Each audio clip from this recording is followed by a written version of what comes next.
नमस्कार दोस्तों, कोडार एडुकेयर में आपका पुनः एक बार स्वागत है। आज हम बात करेंगे हमारे भारतीय संविधान में जो राज व्यवस्था है।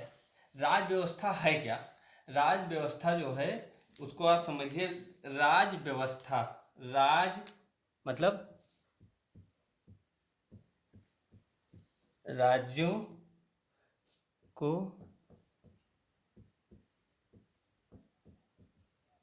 व्यवस्थित, विश्व के विभिन्न देश हैं, सबकी अपनी अपनी राज्य व्यवस्था है। कैसे उसको व्यवस्थित किया जाए? राज्यों को व्यवस्थित करने वाले अभिकरण अभिकरण को हम क्या कहते हैं? राज व्यवस्था या सरकार कहते हैं। इसके 3 अंग हैं।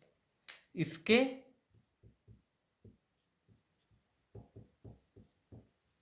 3 अंग हैं। 3 अंग कौन कौन से हैं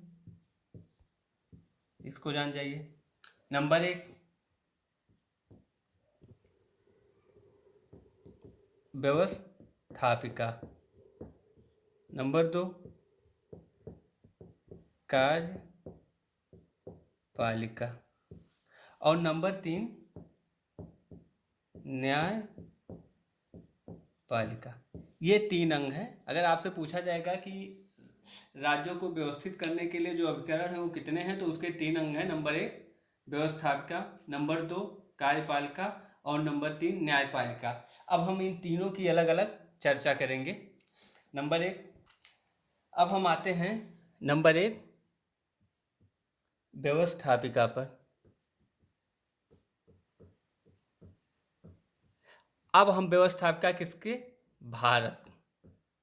अब चूंकि अपने देश का संविधान पढ़ रहे हैं तो हम भारत की व्यवस्थापिका के विषय में पढ़ेंगे। तो यहाँ हमें 2 चीज़ याद रखना है। नंबर 1, भारत केंद्र और राज्यों का समूह है। केंद्र की सरकार अलग होती है, राज्यों की अलग होती है। तो पहले एक तरफ हम केंद्र को समझें और दूसरी तरफ हम राज्य को समझेंगे।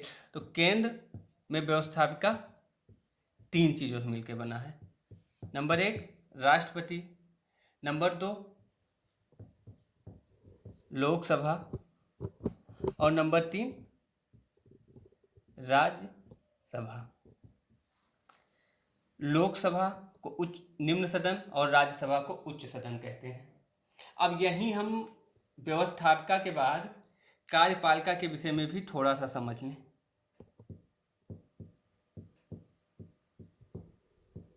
जो कार्यपालिका है, कार्यपालिका का भारत में जो स्वरूप होता है वो कार्यपालिका में प्रधानमंत्री सहित मंत्रिपरिषद आती है। इसको आप याद रखिएगा।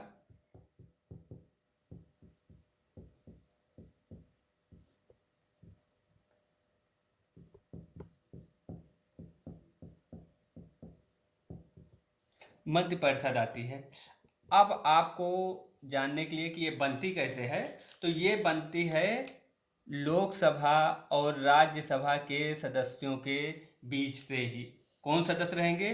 वो जो जिनका बहुमत होगा, बहुमत से ही लिए जाएंगे। अब यहाँ याद रखना है कि अगर राज्यसभा या लोकसभा का सदस्य नहीं है तो मंत्री पद पाते समय उसके 6 महीने के अंदर उसको होना पड़ेगा। कहने का ये तात्पर्य है कि व्यवस्थापिका और कार्यपालिका जुड़े हुए हैं। यहाँ दोनों को एक साथ पढ़ाने का सिर्फ मेरा उद्देश्य यही था कि व्यवस्थापिका और कार्यपालिका जुड़े हुए हैं। अब हम आते हैं राज्य पे। तो राज्य भी 3 से बना है। राज्य में राज्यपाल नंबर 1, राज्य में राज्यपाल। अब हम बात करें राज्य की व्यवस्थापिका के विषय में। तो राज्य की जो व्यवस्थापिका है वो भी 3 चीज़ों से बनकर बनी है।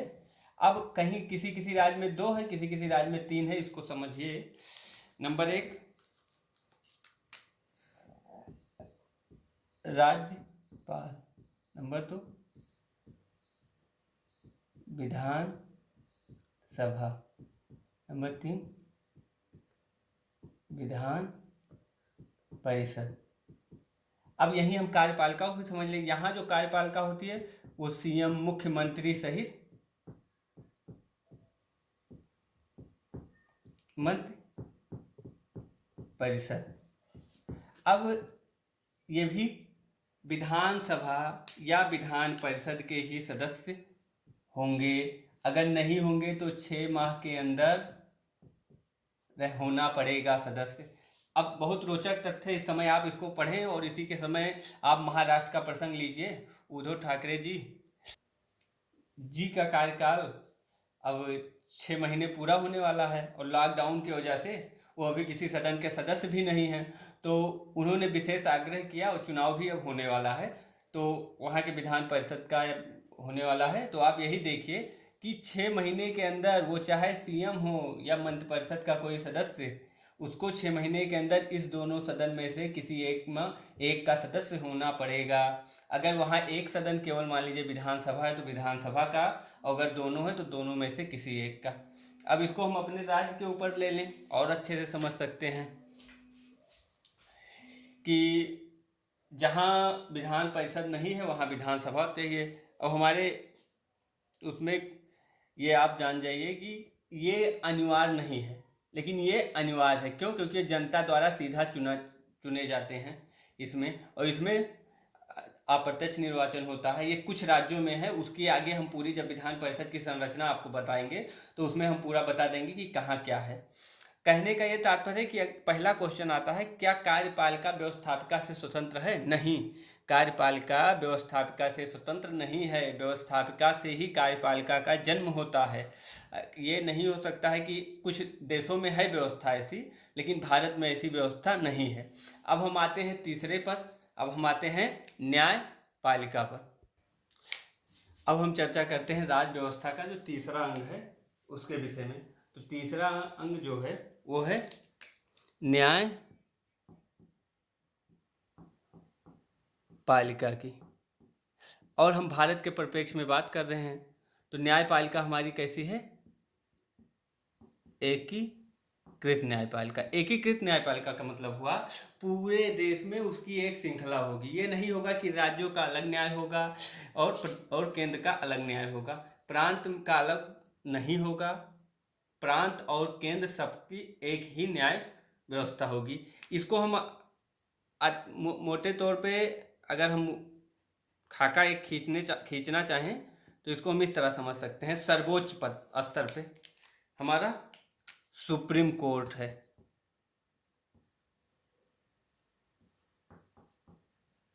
सर्वोच्च न्यायालय। प्रदेश स्तर पे हाई कोर्ट है और जिला स्तर पे जिला न्यायालय। अब यहाँ आपको ये विशेष रूप से याद रखना होगा कि कुछ अपवादों को छोड़ के, उसको संविधान में आप आगे पढ़ेंगे कि मौलिक अधिकारों वाले विषय को छोड़ के बाकी आप सीधे सुप्रीम कोर्ट में नहीं जा सकते। आपको जिला न्यायालय से तब हाई कोर्ट से तब सुप्रीम कोर्ट। यही जो श्रृंखला है, यही एकीकृत न्याय व्यवस्था की सबसे बड़ी विशेषता है। इसको याद रखिएगा कि जो ये श्रृंखला है यही हमारे एकीकृत न्याय व्यवस्था की सबसे बड़ी विशेषता है। अब बात होती है कि कैसे एकता में ये बढ़ावा देते हैं। तो एकता में बढ़ावा हमारी जो न्यायपालिका है एकीकृत, वो पूरे देश को एक सूत्र में बांधती है, किसी के साथ कोई भेदभाव नहीं होता। और सबसे बड़ी बात, यह कार्यपालिका के कार्यों की समीक्षा भी करती है। क्यों समीक्षा करती है? क्योंकि व्यक्तियों के मौलिक अधिकार का पालन हो रहा है कि नहीं हो रहा है, कोई ऐसा नियम तो नहीं बनाया गया जिससे मौलिक अधिकारों का उल्लंघन होता हो, उसकी पूरी समीक्षा। और एक तरह से इसको आप कह सकते हैं ये गार्जियन है, ये हमारे पूरे राज्य व्यवस्था की गार्जियन है न्यायपालिका। तो ये था आज राज्य व्यवस्था में तीनों अंगों का स्वरूप। और आगे अब आपको पूरी प्रक्रिया विस्तार से पढ़ाई जाएगी। आशा करता हूँ कि आपको ये क्लास अच्छी लगी होगी। आप हमारे चैनल को लाइक और सब्सक्राइब ज़रूर कर दीजिएगा।